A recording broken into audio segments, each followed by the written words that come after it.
Bienvenue dans cette troisième vidéo sur le chapitre Somme et produits. Nous allons dans cette vidéo démontrer quelques sommes de référence comme les sommes de termes de suite arithmétique puis géométrique et enfin démontrer une factorisation de la puissance n moins b puissance n.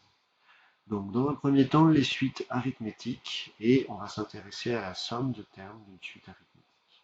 On va donc rappeler la formule qui a été vue au lycée qu'il s'agit du premier terme plus dernier terme divisé par 2 multiplié par le nombre de termes. En particulier, quand la somme commence de 0, on aura donc un plus u0 sur 2 fois le nombre de termes, qui est bien entendu n plus 1, attention, on compte de 0 compris jusqu'à n. Pour la démonstration, on va utiliser des changements d'indice qu'on a vu dans la vidéo précédente, et on va d'abord aussi utiliser la formule générale d'une suite arithmétique de raison A. Donc uk est égal à u0 plus k fois A.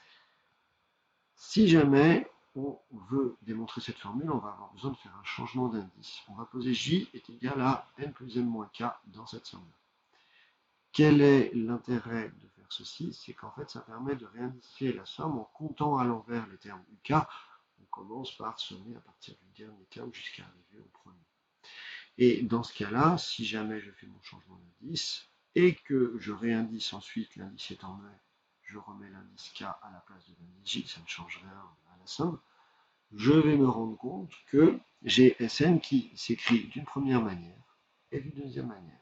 Donc si je calcule 2 Sn, je vais pouvoir avoir la somme sur les mêmes indices. Vous avez remarqué qu'en faisant changement d'indice, les indices ne bougeaient pas. Des uk plus u indice n plus m moins k. Pourquoi est-ce que c'est intéressant de faire apparaître cette quantité-là? Parce qu'en fait, cette quantité, elle va être constante. Ici, on va pouvoir les sommer 2 à 2 et on va avoir une constante.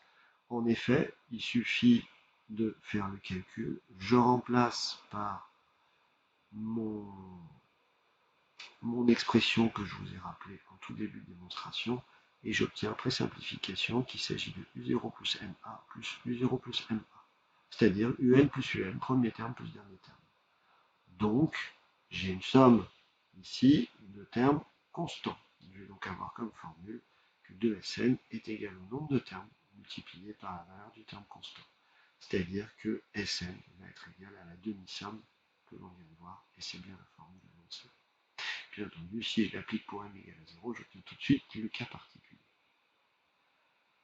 Deuxième partie, c'est les suites géométriques. Donc si j'ai une suite géométrique de raison différente de 1, dans ce cas-là, je dois retenir que la somme de termes consécutifs d'une suite géométrique, c'est le premier terme multiplié par 1 moins la raison puissance nombre de termes divisé par 1 moins la raison.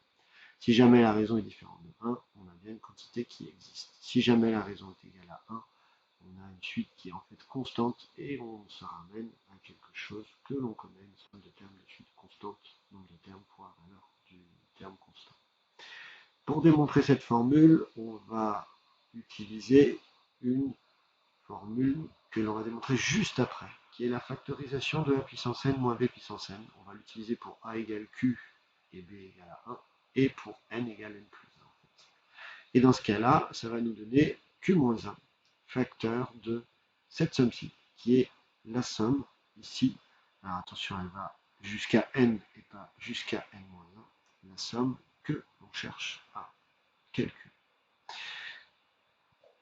On divise par 1 moins q et on retrouve donc exactement la somme que l'on veut calculer à un terme près quand même, qui est que uk n'est pas égal à q puissance k, parce qu'il va manquer dans l'expression de uk le premier terme du 0. Mais néanmoins, on a une jolie formule qui a l'air de fonctionner et de ressembler très fortement à ce que l'on a besoin d'obtenir.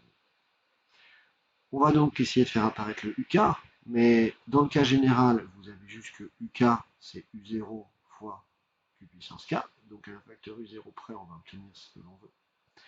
Et donc, si je regarde la somme que je veux calculer, je vais changer d'indice de sorte à me ramener à quelque chose qui part de 0. Donc, je vais avoir u0 fois q puissance j plus m, et la somme va jusqu'à n-m. Puis, on va mettre en facteur q puissance m, qui est une constante, puisque ça ne dépend pas de j, et il va rester la somme des q puissance j allant de 0 jusqu'à n-m. Je remplace par la formule que j'ai trouvé ici. Et très clairement, après un peu de calcul, on voit que le terme qui est devant, c'est UM, et on obtient exactement la formule demandée. Et on voit bien qu'on a le nombre de termes qui est encore n moins n plus 1. Reste à prouver donc, pour finir cette démonstration, la formule qui est ici. Donc c'est le but de la dernière propriété de cette vidéo, qui va être que pour factoriser a puissance n moins b puissance n, on va pouvoir factoriser toujours par a moins b, et il va nous rester ensuite une somme de n termes des ak b puissance n moins 1 k. On peut se demander comment démontrer cette propriété. On pourrait penser à une récurrence sur n, pourquoi pas, mais dans la mesure où il s'agit juste d'une factorisation, eh bien, on peut se dire que le membre de droite, on pourrait tout simplement le développer pour voir si l'on n'obtient pas par hasard le membre de gauche. C'est ce qu'on va faire. Donc, on est parti pour développer le membre de droite. On développe le membre de droite, on voit qu'il y a un facteur a moins b devant la somme. On va donc le distribuer. On distribue a à l'intérieur de la première somme. Il va nous rester du a puissance k plus 1, la puissance augmente de 1, et le b à l'intérieur de la deuxième somme, la puissance augmente de 1, b puissance n moins k, avec le moins entre les deux. On pourrait essayer de se dire, tiens, j'ai deux sommes sur les mêmes indices, je pourrais les regrouper, mais on ferait le travail inverse, on reviendrait à l'expression initiale. Donc l'idée serait plutôt de voir un télescopage, si jamais on écrit les premiers termes, un télescopage qu'on va mieux visualiser avec un changement d'indice. Attention sur l'une des deux sommes, seulement pas sur les deux, sinon on décale le problème. Donc si je pose j est égal à k plus 1 dans la première somme, on va réobtenir très clairement ici une somme décalée qui est à partir de 1 jusqu'à n, et où on se rend compte qu'en fait les termes dans la première et dans la deuxième somme sont totalement identiques à condition de bien remettre k à la place de j dans la première. Donc imaginons que j'ai un k dans la première somme à la place de j. Ça veut donc dire qu'on a exactement les mêmes sommes. Mais dans la première, j'ai un terme de plus qui est le nème terme, et dans la dernière, dans la deuxième, j'ai un terme de plus qui est le terme d'indice 0. Autrement dit, il y a télescopage total de tous les termes, sauf deux.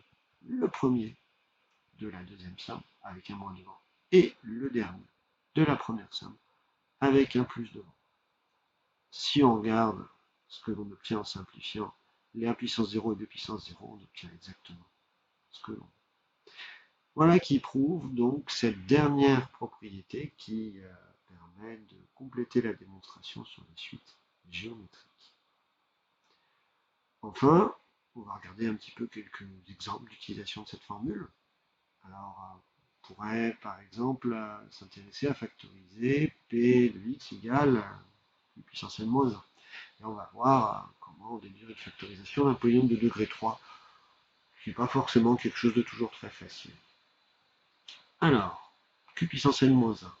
Ah, je peux tout à fait d'abord écrire que q puissance n moins 1, ou x puissance n moins 1, pardon, est égal à x puissance n moins 1 puissance n. Je reconnais a puissance n moins b puissance n.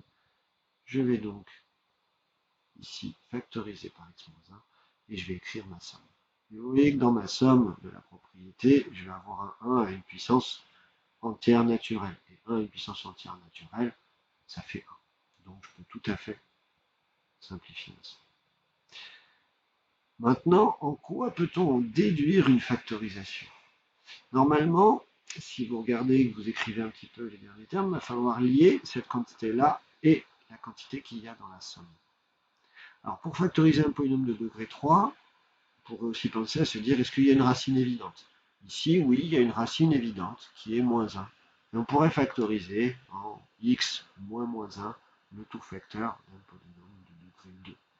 Et ensuite continuer la factorisation. Néanmoins, là, ce ne serait pas vraiment en déduire, donc on va essayer de faire un lien. Le lien se fait assez bien parce que quand on écrit la somme pour n est égal à 4, on obtient exactement la quantité ici. Donc, si jamais je réécris l'identité que je viens d'écrire pour n égale à 4, j'obtiens ceci.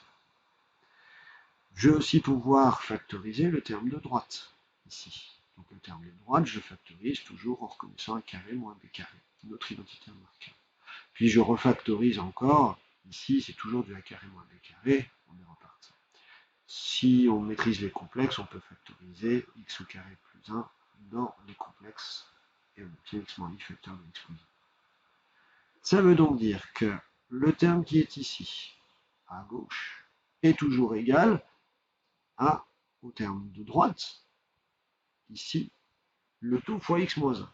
Ceci doit être vrai pour tout x. Donc par identification, on va pouvoir dire que les deux termes doublement soulignés sont égaux. Et effectivement, on obtient une factorisation de mon polynôme de degré 3.